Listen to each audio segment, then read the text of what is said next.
ಭಾರತದ ನೌಕಾಪಡೆಯ ಪಿತಾಮಹ ಇಮ್ಮಡಿ ಪುಲಿಕೇಶಿ ನಮಗೆಲ್ಲ ಗೊತ್ತಿರುವಂಥ ವಿಚಾರ. ಕೆಲವರಿಗೆ ಅದು ಡೈಜೆಸ್ಟ್ ಆಗಲ್ಲ.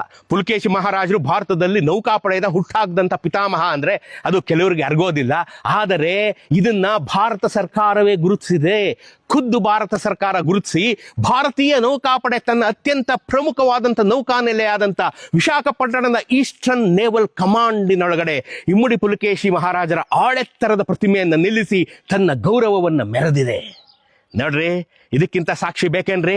ಭಾರತ ಸರ್ಕಾರ ಮತ್ತು ಭಾರತೀಯ ನೌಕಾಪಡೆ ತನ್ನ ವೈಠಲ್ ನೆಲೆಯಾದಂಥ ಈಸ್ಟರ್ನ್ ನೇವಲ್ ಕಮಾಂಡ್, ವಿಶಾಖಪಟ್ಟಣಮಲ್ಲಿರೋ ವೈಜಾಗ್ನಲ್ಲಿರೋ ಈಸ್ಟರ್ನ್ ನೇವಲ್ ಕಮಾಂಡ್ನಲ್ಲಿ ಇಮ್ಮಡಿ ಪುಲಿಕೇಶಿ ಮಹಾರಾಜರ ಆಳೆತ್ತರದ ಪ್ರತಿಮೆಯನ್ನು ನಿಲ್ಲಿಸಿ ತನ್ನ ಗೌರವವನ್ನು ಸಲ್ಲಿಸಿದೆ. ಕನ್ನಡಿಗರಾದ ನಮಗೆ ಎಷ್ಟು ಹೆಮ್ಮೆ ವಿಚಾರ ಅಲ್ವೇನ್ರಿ? ಈಸ್ಟರ್ನ್ ನೇವಲ್ ಕಮಾಂಡ್ ಒಳಗಡೆ ನಮ್ಮನ್ನು ಯಾರನ್ನು ಬಿಡಲ್ಲ. ಅತ್ಯಂತ ಪ್ರಮುಖವಾದಂಥ, ಅತ್ಯಂತ ಇಂಪಾರ್ಟೆಂಟ್, ರಹಸ್ಯಮಯವಾದಂಥ ನೌಕಾನೆಲೆ ಅದು. ಈಸ್ಟರ್ನ್ ನೇವಲ್ ಕಮಾಂಡ್ ಮುಂದೆ ರಸ್ತೆಯಲ್ಲಿ ನೀವೇನಾರು ವಿಶಾಖಪಟ್ಟಣಕ್ಕೆ ಹೋದಾಗ, ಆ ರಸ್ತೆಯಲ್ಲಿ ಹೋದಾಗ ಒಳಗಡೆ ಇರೋ ಇಮ್ಮಡಿ ಪುಲಿಕೇಶಿ ಮಹಾರಾಜರನ್ನ ನೆನೆದು ಅವ್ರಿಗೊಂದು ನಮಸ್ಕಾರ ಹಾಕ್ರಿ.